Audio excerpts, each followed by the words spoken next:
ॐ नमः श्रीयतिराजाय विवेकानन्दसूरये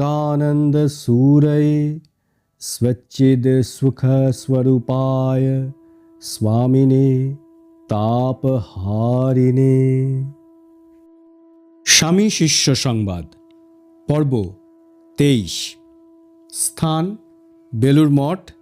কাল ওই নির্মাণকালে 1898। শিষ্য: স্বামীজি, ব্রহ্ম যদি একমাত্র সত্য বস্তু হন তবে জগতে এত বিচিত্রতা দেখা যায় কেন? স্বামীজি: সত্যই হন আর যাই হন, ব্রহ্মবস্তুকে কে জানে বল? জগৎটাকেই আমরা দেখি ও সত্য বলে দৃঢ় বিশ্বাস করে থাকি, তবে সৃষ্টিগত বৈচিত্র্যটাকে সত্য বলে স্বীকার করে বিচারপথে অগ্রসর হলে কালে একত্বমূলে পৌঁছনো যায়। যদি সেই একত্বে অবস্থিত হতে পারতিস তাহলে এই বিচিত্রতাটা দেখতে পেতিস না। শিষ্য: মহাশয়, যদি একত্বেই অবস্থিত হতে পারিব তবে এই প্রশ্নই বা কেন করিব? আমি বিচিত্রতা দেখিয়াই যখন প্রশ্ন করিতেছি তখন উহাকে সত্য বলিয়া অবশ্যই মানিয়া লইতেছি। স্বামীজি: বেশ কথা। সৃষ্টির বিচিত্রতা দেখে তাকে সত্য বলে মেনে নিয়ে একত্বের মূলানুসন্ধান করাকে শাস্ত্রে ব্যতিরেকী বিচার বলে। অর্থাৎ অভাব বা অসত্য বস্তুকে ভাব বা সত্য বস্তু বলে ধরে নিয়ে বিচার করে দেখানো যে সেটা ভাব নয়, অভাব বস্তু। তুই ওইরূপে মিথ্যাকে সত্য বলে ধরে সত্যে পৌঁছানোর কথা বলছিস কেমন? শিষ্য: আজ্ঞা হাঁ, তবে আমি ভাবকেই সত্য বলি এবং ভাবরাহিত্যটাকেই মিথ্যা বলিয়া স্বীকার করি। স্বামীজি: আচ্ছা, এখন দেখ, বেদ বলছে একমেবাদ দ্বিতীয়ম, অর্থাৎ বস্তুত এক ব্রহ্মই থাকেন, তবে তোর নানাত্ব তো মিথ্যা হচ্ছে। বেদ মানিস তো? শিষ্য: বেদের কথা আমি মানি বটে, কিন্তু যদি না মানি তাহাকেও তো নিরস্ত্রিত করিতে হইবে। স্বামীজি: তা ঠিক। জড়বিজ্ঞান সহায়ে তাকে প্রথমে বেশ করে বুঝিয়ে দেখিয়ে দিতে হয় যে ইন্দ্রিয়জ প্রত্যক্ষকেও আমরা বিশ্বাস করতে পারি না। ইন্দ্রিয়গুলিও ভুল সাক্ষ্য দেয় এবং যথার্থ সত্য বস্তু আমাদের ইন্দ্রিয় মন বুদ্ধির বাহিরে রহিয়াছে। তারপর তাকে বলতে হয় মন বুদ্ধি ও ইন্দ্রিয়ের পারে যাবার উপায় আছে। তাকেই ঋষিরা যোগ বলছেন। যোগ অনুষ্ঠান সাপেক্ষ, হাতে নাতে করতে হয়। বিশ্বাস কর আর নাই কর, করলেই ফল পাওয়া যায়। করে দেখ, হয় কি না হয়। আমি বাস্তবিকই দেখেছি, ঋষিরা যা বলছেন সব সত্য।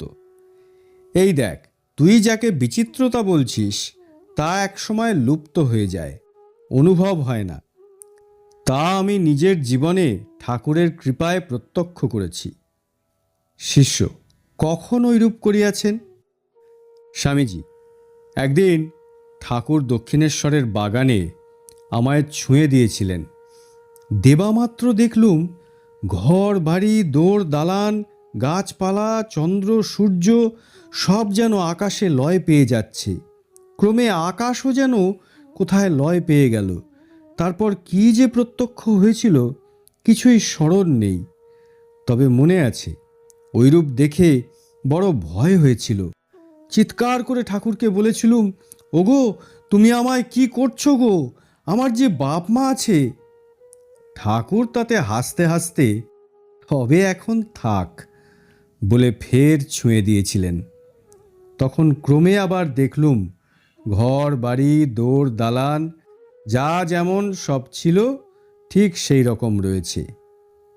আর একদিন আমেরিকার একটা লেকের ধারে ঠিক ওইরূপ হয়েছিল। শিষ্য অবাক হইয়া: আচ্ছা মহাশয়, ওইরূপ অবস্থা মস্তিষ্কের বিকারেও তো হইতে পারে। আর এক কথা, ওই অবস্থাতে আপনার বিশেষ আনন্দ উপলব্ধি হইয়াছিল কি? স্বামীজি: যখন রোগের খেয়ালে নয়, নেশা করে নয়, রকম বেরকমের দম টেনেও নয়, সহজ মানুষের সুস্থাবস্থায় এ অবস্থা হয়ে থাকে, তখন তাকে মস্তিষ্কের বিকার কি করে বলবি? বিশেষত যখন আবার ঐরূপ অবস্থা লাভের কথা বেদের সঙ্গে মিলছে, পূর্ব আচার্য ও ঋষিগণের আপ্তবাক্যের সঙ্গে মিলে যাচ্ছে, আমায় কি শেষে তুই বিকৃত মস্তিষ্ক ঠাউরালি? শিষ্য: না মহাশয়, আমি তাহা বলিতেছি না। শাস্ত্রে যখন শত শত এরূপ একাত্মানুভূতির দৃষ্টান্ত রহিয়াছে, আপনি যখন বলিতেছেন যে ইহা করামল কবৎ প্রত্যক্ষ সিদ্ধ, আর আপনার অপরোক্ষানুভূতি যখন বেদাদি শাস্ত্রোক্ত বাক্যের অবিসংবাদী, তখন ইহাকে মিথ্যা বলিতে সাহস হয় না। শ্রী শঙ্করাচার্যও বলিয়াছেন, ক গতং কে না বা নীতং ইত্যাদি। স্বামীজি: জানবি, এই একত্ব জ্ঞান যাকে তোদের শাস্ত্রে ব্রহ্মানুভূতি বলে, তা হলে জীবের আর ভয় থাকে না, জন্ম মৃত্যুর পাশ ছিন্ন হয়ে যায়।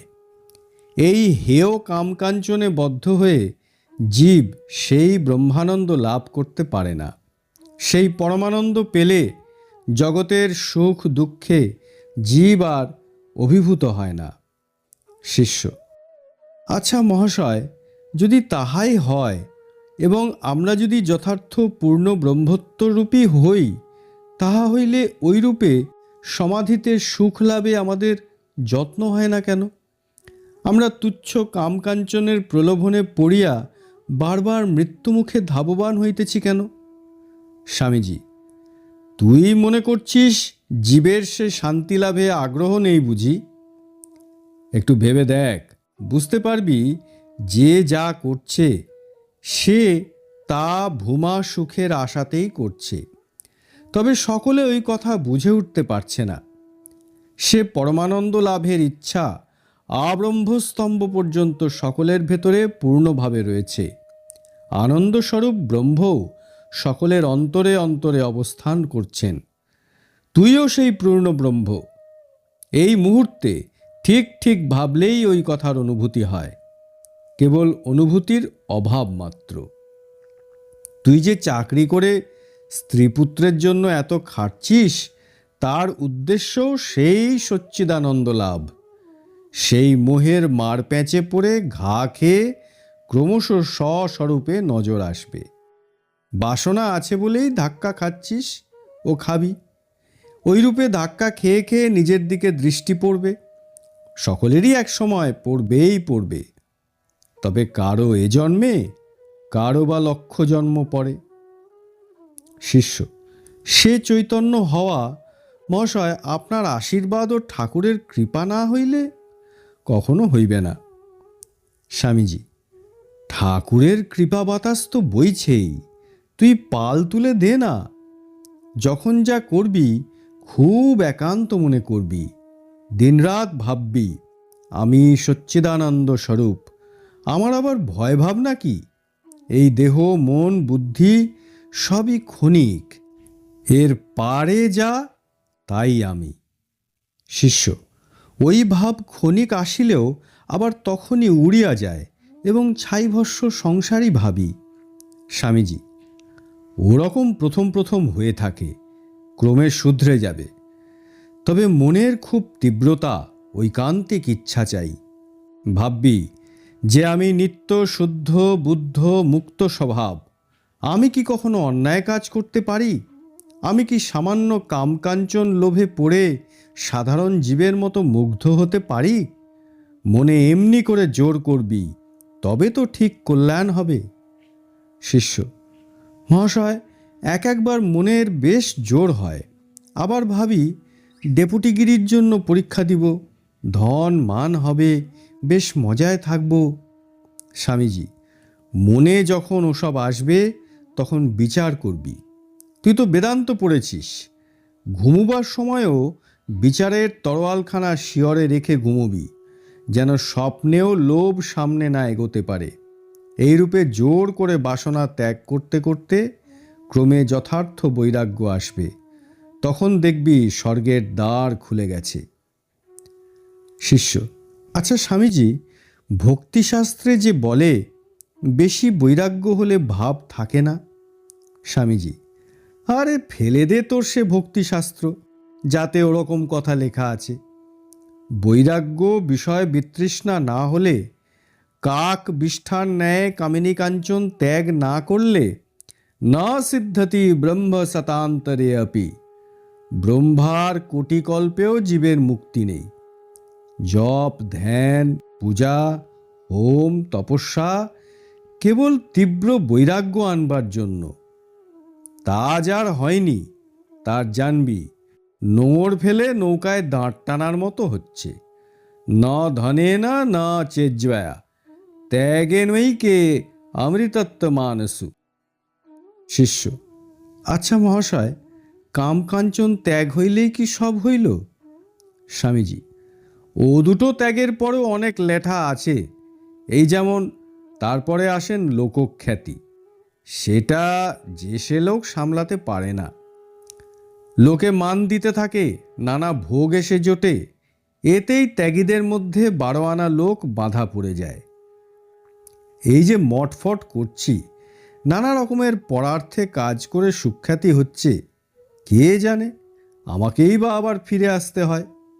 শিষ্য: মহাশয়, আপনি ওই কথা বলিতেছেন, তবে আমরা আর যাই কোথায়? স্বামীজি: সংসারে রয়েছিস, তাতে ভয় কি? অভি রভি রভি, ভয় ত্যাগ কর। নাগমহাশয়কে দেখেছিস তো, সংসারে থেকেও সন্ন্যাসীর বাড়া। এমনটি বড় একটা দেখা যায় না। গেরস্থ যদি কেউ হয় তো যেন নাগমহাশয়ের মতো হয়। নাগমহাশয় পূর্ববঙ্গ আলো করে বসে আছেন। ওদেশের লোকদের বলবি যেন তার কাছে যায়, তাহলে তাদের কল্যাণ হবে। শিষ্য: মহাশয় যথার্থ কথাই বলিয়াছেন। নাগমহাশয় শ্রীরামকৃষ্ণ লীলা সহচর, তাকে জীবন্ত দীনতা বলিয়া বোধ হয়। স্বামীজি: তা একবার বলতে, আমি তাকে একবার দর্শন করতে যাব। তুইও যাবি? জলে ভেসে গেছে এমন মাঠ দেখতে আমার এক এক সময় বড় ইচ্ছা হয়। আমি যাব, দেখব। তুই তাকে লিখিস। শিষ্য: আমি লিখিয়া দিব। আপনার দেওভোগ যাইবার কথা শুনিলে তিনি আনন্দে উন্মাদ প্রায় হইবেন। বহু পূর্বে আপনার একবার যাইবার কথা হইয়াছিল, তাহাতে তিনি বলিয়াছিলেন পূর্ববঙ্গ আপনার চরণধূলিতে তীর্থ হইয়া যাইবে। স্বামীজি: জানিস তো, নাগমহাশয়কে ঠাকুর বলতেন জ্বলন্ত আগুন। শিষ্য: আজ্ঞা হাঁ, তা শুনিয়াছি। স্বামীজি: অনেক রাত হয়েছে, তবে এখন আয়, কিছু খেয়ে যা। শিষ্য: যে আজ্ঞা। অনন্তর কিছু প্রসাদ পাইয়া শিষ্য কলিকাতা যাইতে যাইতে ভাবিতে লাগিল, স্বামীজি কি অদ্ভুত পুরুষ, যেন সাক্ষাৎ জ্ঞানমূর্তি আচার্য শঙ্কর।